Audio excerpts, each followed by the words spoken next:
جناب یہ احمد فریاد صاحب کی ایک غزل ہے جو ان کے چند اشعار میں نے آپ کو سامنے رکھے ہیں. تو اس حوالے سے حامد میر صاحب نے ایک بیان دیا. انہوں نے کہا کہ ایک ڈالا آیا اور شاعر کو اٹھا کر لے گیا. کشمیری شاعر احمد فریاد دوسرے دن بھی بازیاب نہ ہو سکے. ان کی گمشدگی کا ایک معمہ بن گیا ہے. اسلام آباد پولیس نے بھی ان کی گرفتاری سے انکار کر دیا. یہ جناب حامد میر صاحب نے احمد فریاد صاحب کے حوالے سے کہا ہے کہ ان کو 2 دن ابھی تک ہو گئے ہیں گرفتاری کو. ایک ان کی گرفتاری ایک معمہ بن گئی ہے. دوسری جانب اسلام آباد پولیس ان کی گرفتاری سے انکار کر رہی ہے کہ جناب ہم نے نہیں پکڑا, ہم نے احمد فریاد صاحب کو نہیں پکڑا. اس کے علاوہ ایک تصویر جو عمران خان صاحب کی سوشل میڈیا پر کل سے ٹاپ ٹرینڈ بنی ہوئی ہے, جب سے سپریم کورٹ سے نکلی ہے تب سے لے کر اب تک تمام سوشل میڈیا چینلز پر وہ جناب ٹاپ ٹرینڈ بنی ہوئی ہے. اس حوالے سے تیمور خان جھگڑا نے کہا, انہوں نے کہا کہ جناب ایک تصویر پر انکوائری لیکن پورے الیکشن کی چوری پر کوئی انکوائری نہیں ہے. یہ جناب تیمور خان جھگڑا نے کہا. انہوں نے کہا کہ پورا الیکشن ہی دھاندلی زدہ تھا, اس پر انہوں نے کوئی تحقیقات کرنے کے لیے کمیٹی نہیں بنائی. جو ماڈل ٹاؤن کا سانحہ ہوا اس حوالے سے بھی ان کو جلدی نہیں ہے, اس کے فیصلے کی بھی جلدی نہیں ہے. اس کے بعد بے نظیر بھٹو کے جو قاتل تھے وہ بھی تک نہیں پکڑے گئے. اس کے علاوہ عمران خان صاحب پر جو گولی چلی تھی اس کے قاتل ابھی تک نہیں پکڑے گئے ہیں. وہ ایک شخص انہوں نے سامنے لایا, اس سے بیان دلوایا اور اس کو جناب غائب کر دیا. تب سے لے کر اب تک اس کا بھی کوئی اتا پتہ نہیں ہے کہ وہ کہاں ہے اور کہاں نہیں ہے. تو 9 مئی کے حوالے سے بھی ان کو جو کیسز کی تحقیقات 9 مئی کے جو حوالے سے جو تحقیقاتی کمیٹی بنائی گئی ہے اس پہ بھی ان کو جلدی نہیں. لیکن ان کو ایک تصویر نکلی ہے اور فوراً ہی انہوں نے جناب وہ کمیٹی بنا دی ہے جس پر وہ انکوائری کرے گی, تحقیقات کرے گی اور مجرم کو کیفر کردار تک پہنچائے گی.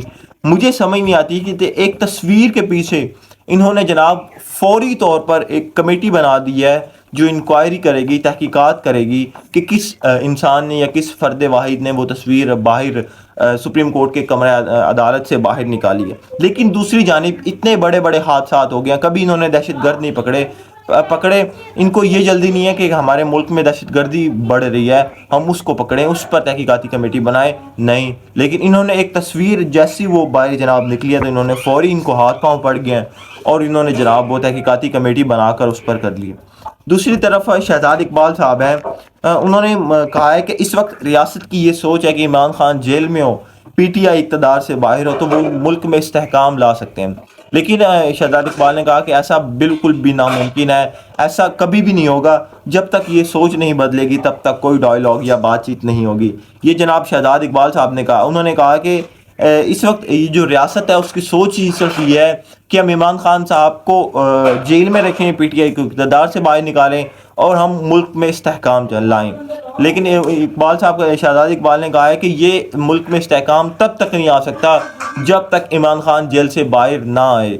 ملک میں استحکام تب تک نہیں آ سکتا کہ جب تک پاکستان تحریک انصاف پارٹی جو ہے وہ اقتدار میں آئے, تب تک ملک میں استحکام نہیں آ سکتا. انہوں نے مزید کہا کہ آج تک 9 مئی کے حوالے سے ملک کے ہر حکومتی شخصیت نے بیان دیا, بلکہ بڑھ چڑھ کر بیان دیا, مگر بیان نہیں دیا تو وہ نواز شریف صاحب ہیں, اس معاملے پر وہ خاموش ہے. انہوں نے میاں نواز شریف صاحب کے بارے میں کہا. انہوں نے کہا کہ 9 مئی کے حوالے سے ہر سیاستدان نے, ہر انسان نے, فرد نے بیان دیا اور ہر بیان ایک دوسرے سے بڑھ چڑھ کے ہر نے بیان دیا ہے, لیکن بیان نہیں دیا تو وہ جناب میاں صاحب ہیں, انہوں نے بیان 9 مئی کے حوالے سے نہیں دیا. اب وہ جناب ایک پہلے تو وہ جناب تھوڑے روپوش ہوئے تھے, سامنے نہیں آ رہے تھے, لیکن اب جب سے شہباز شریف صاحب نے پارٹی کی صدارت سے استعفیٰ دیا ہے تو وہ جناب اب پارٹی کی صدارت سنبھالیں گے نون لیگ کی میاں صاحب.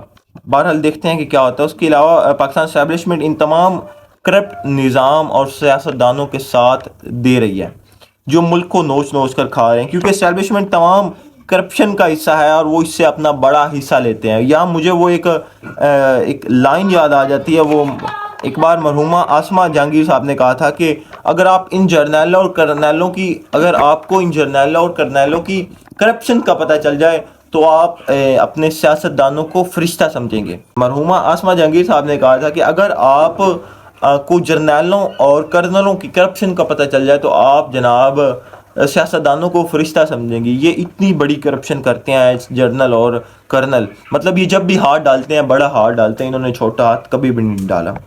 اس کے علاوہ 1992 سے لے کر 2018 تک نواز شریف نے ایک قانون بنایا تھا کہ آپ ملک سے جتنا مرضی پیسہ لے جا کر باہر ٹرانسفر کر دے، آپ سے کوئی پوچھنے والا نہیں ہے۔ اس کے بعد 2018 میں عمران خان صاحب کی حکومت آئی اور اس نے یہ قانون ختم کیا کہ آپ ملک سے کوئی پیسہ آپ باہر نہیں لے جا سکتے۔ اگر آپ باہر لے جائیں گے تو آپ اس ملک کے مجرم ہوں گے، اس ملک کے جرمدار ہوں گے۔ تو یہ عمران خان صاحب کی حکومت نے ایک اچھا اقدام اٹھایا تھا۔ اس کے علاوہ ایک اور نون لیگی ہے، میں نے اسامہ سرور کی ججز پر سنگین الزامات لگائے ہیں۔ انہوں نے کہا کہ جناب اس جج کی امریکہ میں 6 جائیدادیں ہیں، جناب لیک ویو سوسائٹی میں پارٹنر بھی ہیں۔ یہ جناب میرے خیال سے محسن کیانی صاحب کے حوالے سے یہ جناب کہہ رہے ہیں کہ جناب ان کی اتنی ہیں اور جناب وہ یہ سب ہو رہے ہیں۔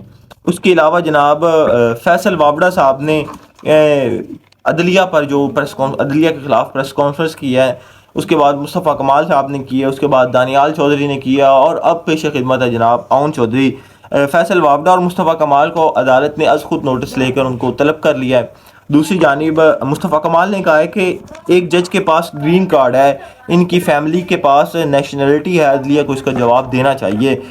دانیال چودھری نے بھی عدلیہ کے خلاف بیان دیا ہے، فیصل وابڑہ نے بھی، جو ان کی پریس کانفرنس تو آپ نے سنی ہوگی۔ اس کے علاوہ دانیال چودھری کے بعد اون چودھری، جن کے جناب خود الیکشن مشکوک ہے، وہ ججز کو نشانہ بنا رہے ہیں۔ اس کے علاوہ ایک رکن قومی اسمبلی میجر طاہر اقبال بھی عدلیہ سے متعلق راولپنڈی میں پریس کانفرنس کر رہے تھے۔ انہوں نے کہا کہ آرام سے ڈرائنگ روم میں بیٹھ کر کہہ دیتے ہیں کہ ادارے کون ہوتے ہیں مداخلت کرنے والے، سیکیورٹی ادارے ہی نہ ہوں تو ملک میں قانون نام کی چیز نہ ہو، ہمیں انصاف چاہیے۔ جناب رکن قومی اسمبلی میجر طاہر اقبال صاحب نے عدلیہ کے حوالے سے بیان دیا ہے۔ اب کیا واقعی محسن نقوی دور حکومت میں جرائم کی شرح میں کمی آئی ہے؟ اب ولاگ کا ٹائم کافی ہو گیا ہے، اس ٹاپک پر باقاعدہ ایک علیحدہ میں نیکسٹ ولاگ بناؤں گا کہ کیا واقعی محسن نقوی کے دور حکومت میں جرائم کی جو شرح ہے اس میں کمی واقع ہوئی ہے یا مزید بڑھے ہیں۔ یہ محسن نقوی کا کہنا ہے کہ جناب میرے دور حکومت میں جرائم کی جو شرح ہے اس میں کمی واقع ہوئی ہے، کیا واقعی کمی ہوئی ہے یا جرائم کی شرح میں اضافہ ہوگا؟ یہ میں نیکسٹ ولاگ اس کا سیپریٹ نیکسٹ ولاگ بناؤں گا۔ تب تک مجھے اجازت دیں، ملتے ہیں نیکسٹ ویڈیو میں، تب تک اللہ حافظ۔